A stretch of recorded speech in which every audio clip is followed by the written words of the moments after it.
If only I had more axles.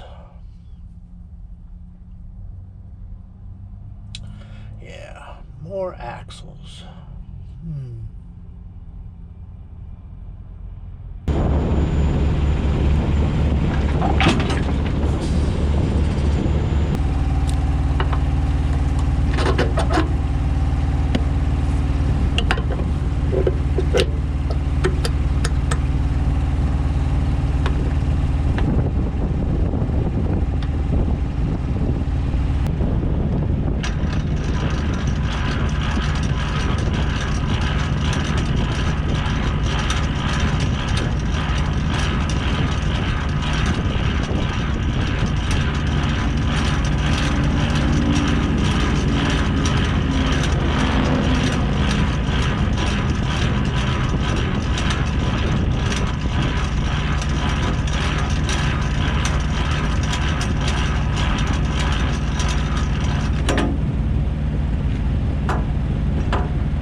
I know. It's a long ways, huh?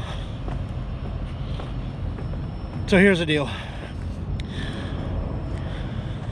Son, here's the deal. I'm gonna call it a rescue, but it's not a rescue. I'm gonna call it helping somebody out. You know, whatever we do. We were in Grand Meadow, Minnesota, and we bobtailed down to Kentucky. We picked this up in Kentucky from another driver. Had an issue, you know. Everything's good, all that, but had an issue. We need to rescue the load, get the load delivered. So here we are. Again, everything's good, whatever, but we're on this for a minute. So we went from 9 to 11. Woohoo. If only for a short while. Still cool. Everybody calm down. You know. So we drove today from Kentucky, Franklin, Kentucky, and it's embarrassing to tell you, but I am now at the Tennessean, just north of the Alabama state line, exit 22 on 65.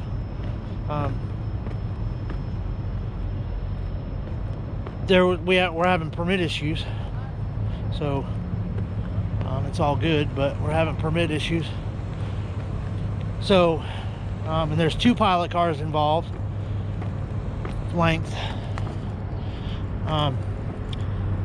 So you know, the next one will be here in the morning time. We'll probably leave out, you know, it's all good, everything's still good. Trying to walk around a little bit, show you some stuff. This is not my trailer. What that is, oil. It must have been from another truck or something. This is not my trailer, so I don't know anything about it. It's the same thing as my other trailer, only bigger. It's got more tires and stuff. I did go through the other day, yesterday, and grease it and checked the pony motor, the oil, and all that stuff, and moved everything around, and you know, did what I do, making sure. Some of the wood's different. 6x10s instead of 8x10s. So, you know, and again, I don't know anything about this. Our spreader bar, or there's a spreader bar involved to get to the booster. Mine is right here and it connects, so you know, it adds some length. to the add some length to the trailer, which we went from 110 max length, or not max length, but that was my maximum length that I ever got to with the other trailer, was 110 feet long. This bad boy is 125 feet long, and yes, it does turn differently. I can assure you of that. It's definitely turns differently. You got to do a little bit more planning. We were gonna park over there, but that's a pay lot now. I didn't know that, so they turned that into a pay lot. So we just circled around in there, and we're along the grass here. There's my shadow, it keeps following me. And somebody's gonna say this broke before I got it. Those two arms were attached up there, and the angle iron actually ripped out. Not a good system. Caterpillar is aware of the situation, and they are gonna fix it. It broke a light. I didn't see it when it was the right way. This is how I picked it up. We took some pictures, you know, made sure everybody was aware of the stuff. So, you know, it is what it is, and we'll go from there.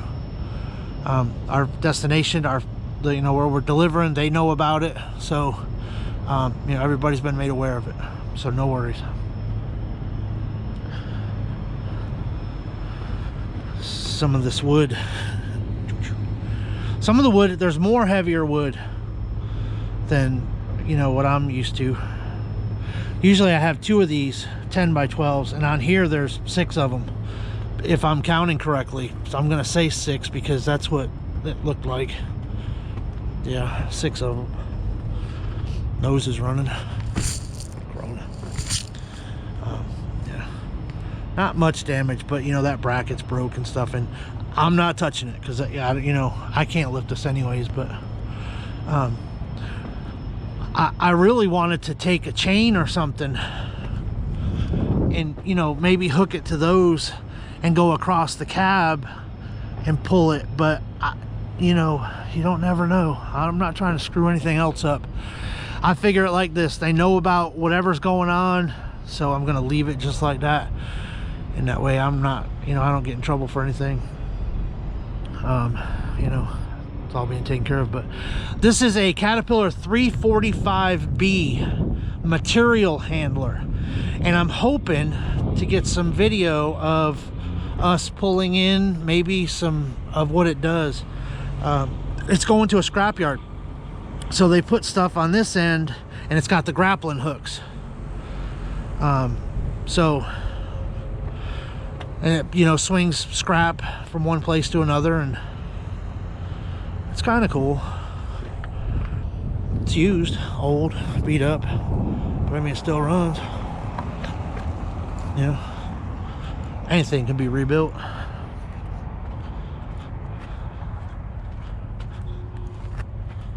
But anyway, I'm just rambling again, you know, constantly. I don't ever shut up. I actually do shut up, but listen, I'm just saying, this pony motor, look at all the room. You could put luggage. I mean, you literally could put luggage up in there. Runs really good. Oh, I forgot those two pins on the inside. I gotta grease them. You know, when I give this trailer back to the guy that, you know, has it, I'd like to give it back to him in better condition than I found it, you know, but not changing anything, you know, like trying to keep it the same. This thing weighs, it's listed as 110,000. Oh, and we are, I know, I apologize, I'm all over the place. I get it. You should have saw me in school. Everybody was mad at me. Teachers. We are 191, I'm going to say this really slow, 191,000 something pounds. It's a bunch. Almost 192.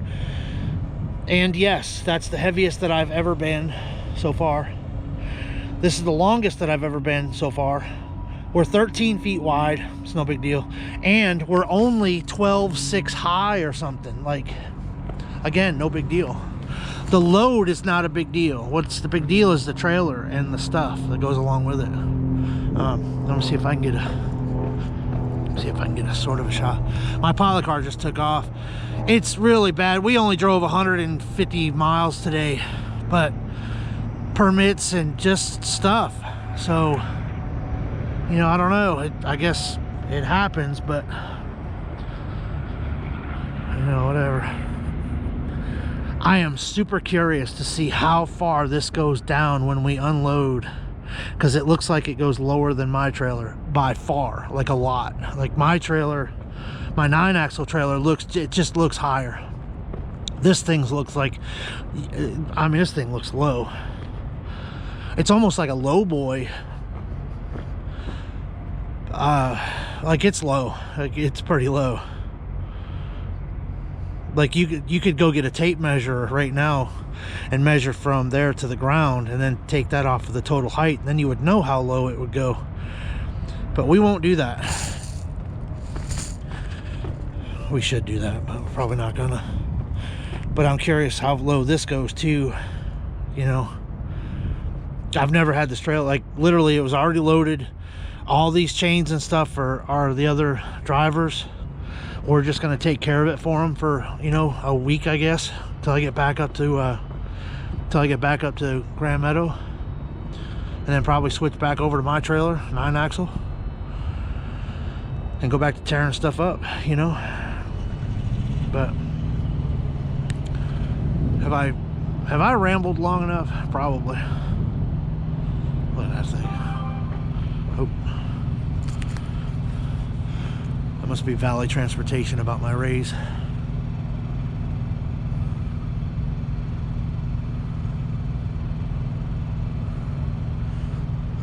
It is not Valley Transportation about my raise.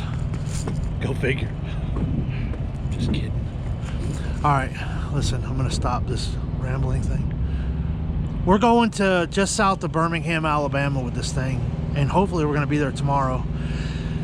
It's really good that we're going to be there tomorrow. If we get there tomorrow, it'll be early. You know, it'll be before noon, so we'll have enough time to get it unloaded.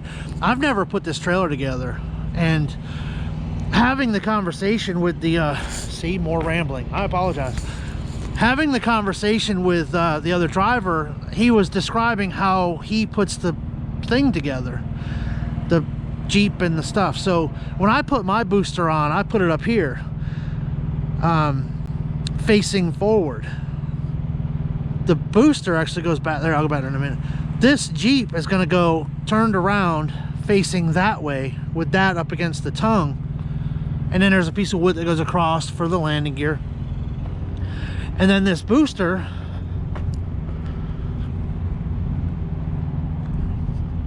the tires on the booster are going to go up here. That front tire, from what I remember, is going to be setting right here. So yeah, I think it'll fit up there.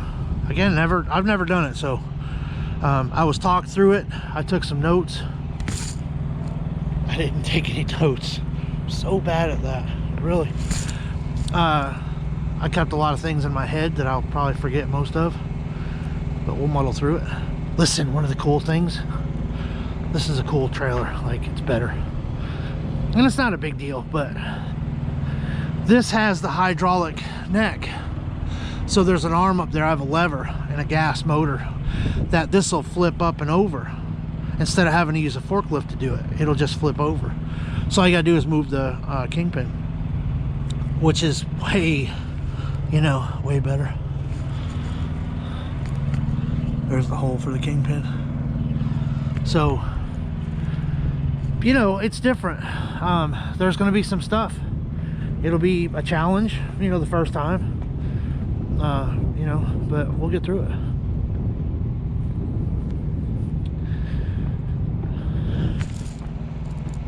I think the ramble meter is like pegged. So, one last look.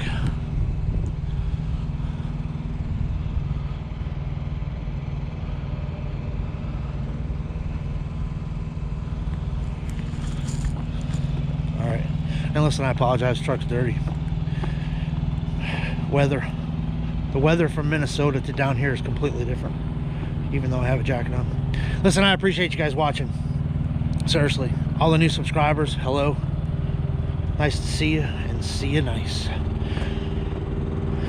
And yes, the struggle is real. Woody and Buzz are still up there trying to get by. Oh, look. Probably the sun. Oh, he's getting old. He's old. Oh, he's old. Yep. Yeah. See that? See that line? I got away with one this morning. We were 14,180 on the steers going through the scale because I neglected to move that fifth wheel back, that 2 notches. There was so much stuff that I was trying to get straightened out that I just forgot, and that could have been a big ticket. So the moral of the story is pay attention. Pay attention. Man, this guy can ramble. Probably could. All right, listen, barbecue inside, and it's pretty good. It's Tennessean, exit 22, I-65 south, just north of the Alabama border. I'm Trucker 2 Chains, and I'm out. Whew.